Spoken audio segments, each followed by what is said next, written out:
Alo Trà Vinh, xin chào các bạn. Hôm nay thì mình chia sẻ công thức bánh da lợn lá dứa nha, kết hợp thêm cà phê nữa. Bánh dai dai mềm mềm, nhất là béo ngậy của nước cốt dừa nè. Dù là mình để qua ngày hôm sau, bánh ăn vẫn ngon chứ nó không cứng. Đơn giản là từ bột và nước cốt dừa. Thì bây giờ mời các bạn mình cùng vào bếp thực hiện bánh ngon cho cả nhà thưởng thức luôn nha. Đầu tiên là cái lớp màu xanh thì mình dùng ở đây là 50g bột gạo nè. Bên này là 200g bột năng hay là bột mì tinh, 100g đường cát, thêm chút muối cho bánh đậm đà, 300ml nước cốt dừa hơi đặc một chút và 200ml nước lá dứa nha. Mình xay ra từ 50g lá dứa già cho nó có màu đẹp. Rồi sẽ pha bột 50g bột gạo cho vào thau, 200g bột năng, thêm muối vô luôn nè. Rồi các bạn sẽ cho đường vô, thì tỷ lệ đường mình dùng cái lớp này là 100g thôi. 200ml nước lá dứa cũng cho vô luôn. Và 300ml nước cốt dừa. Tổng cái lượng nước mình dùng là 500ml với 250g bột, thì tỷ lệ là 1 bột và 2 chất lỏng. Cái lớp này là mình làm lớp màu xanh của lá dứa. Nếu mà các bạn làm nhiều thì cứ nhân cái lượng công thức lên, chứ không có sợ gì hết, cứ 1 bột 2 nước là bánh nó dai ngon. Trộn thật là đều rồi để qua bên cho bột nó nghỉ cái lớp màu xanh đầu tiên. Tiếp theo cái phần bột thứ hai thì mình cũng có là 50g bột gạo luôn nha. Các bạn cứ lường cho chính xác. Và 200g bột năng. Nếu mà lường bằng chén một chén bột là 150g. Rồi các bạn cũng sẽ cho 100g đường vô luôn. Lớp tiếp theo mình dùng đây là cái lớp cà phê nè. Cũng dặn tí xíu muối. 200ml cà phê mình pha cà phê phin pha 2 muỗng cà phê bột và 300ml nước cốt dừa. Nếu mà không thích nước cốt dừa các bạn thay sữa tươi cũng được. Cái lớp cà phê này có thể dùng sữa tươi không đường cũng ngon luôn. Trộn đều lên, cũng là 1 bột và 2 chất lỏng. Bột gạo và bột năng thì mình pha tỷ lệ vậy cái bánh da lợn của mình nó mới dai ngon nha. Còn nếu mà các bạn thích cái bánh mà nó mềm cũng có thể dùng 1 bột năng 1 bột gạo luôn, tùy ý thích. Thích dai nhiều thì cho bột năng nhiều, còn thích cái bánh dai mềm thì tỷ lệ 1:1.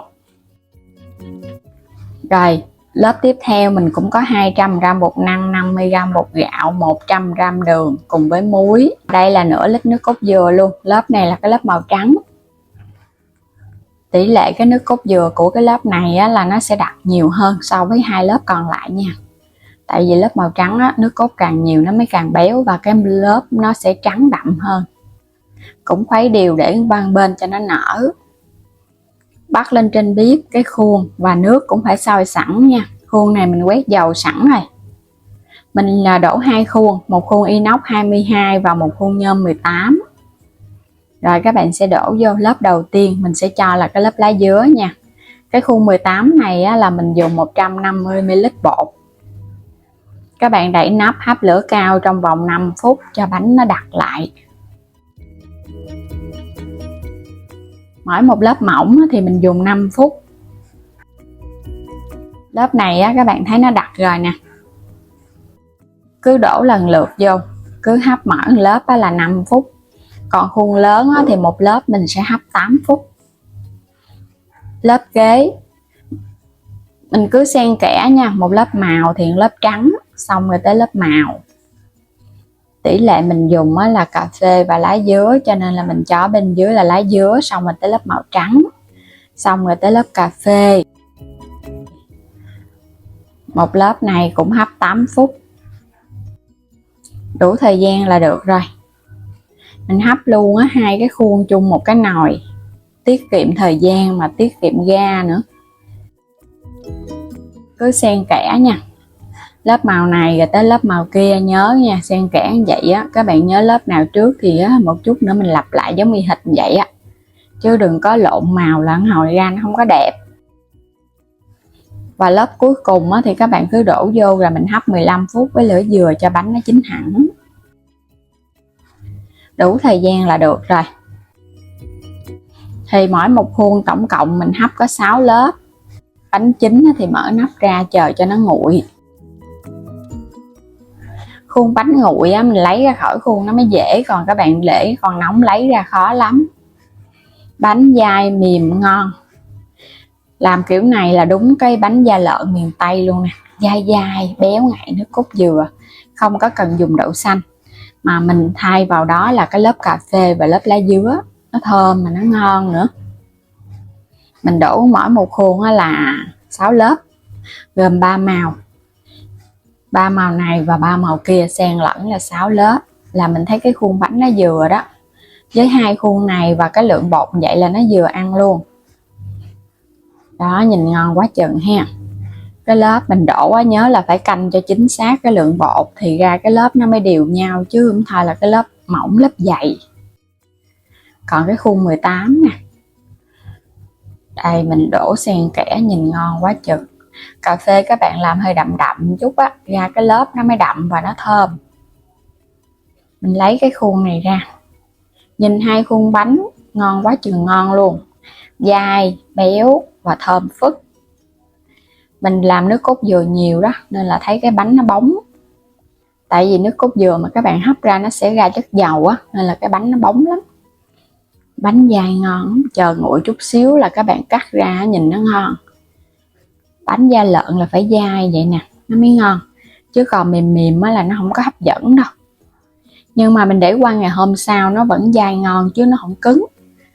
Làm bột năng thì các bạn thấy nó dai nhưng mà dai mềm, chứ nó không có bị dai cứng. Còn các bạn làm bột gạo nhiều mà nước ít á, là nó sẽ bị dai cứng. Ngon quá ha. Màu xanh và màu trắng kết hợp thêm màu cà phê nâu nâu nữa, sẽ cắt ra những cái miếng nhỏ nhỏ. Công thức này các bạn cũng có thể làm để bán luôn nha. Làm bán thì thường sẽ đổ vào buổi tối, sáng các bạn hãy lấy ra khỏi khuôn và mình cắt từng miếng nhỏ. Còn làm ăn thì các bạn nguội mình cắt mình ăn thôi. Cắt ra những cái miếng vừa vừa vậy nè, thì thường các bạn sẽ bán 5.000 hoặc là 3.000 tùy theo cái dùng nữa. Nhưng mà bánh này làm rất là lời các bạn, dễ làm nữa.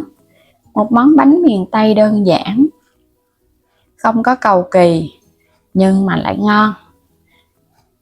Nhìn cái bánh da lợn là thấy thèm rồi, màu sắc hấp dẫn thì mình ăn nó cũng ngon. Dễ làm ngon miệng, đơn giản, dai mềm béo thơm, rất là đặc biệt luôn. Bánh đẹp, để nguội cũng ngon, không có cứng.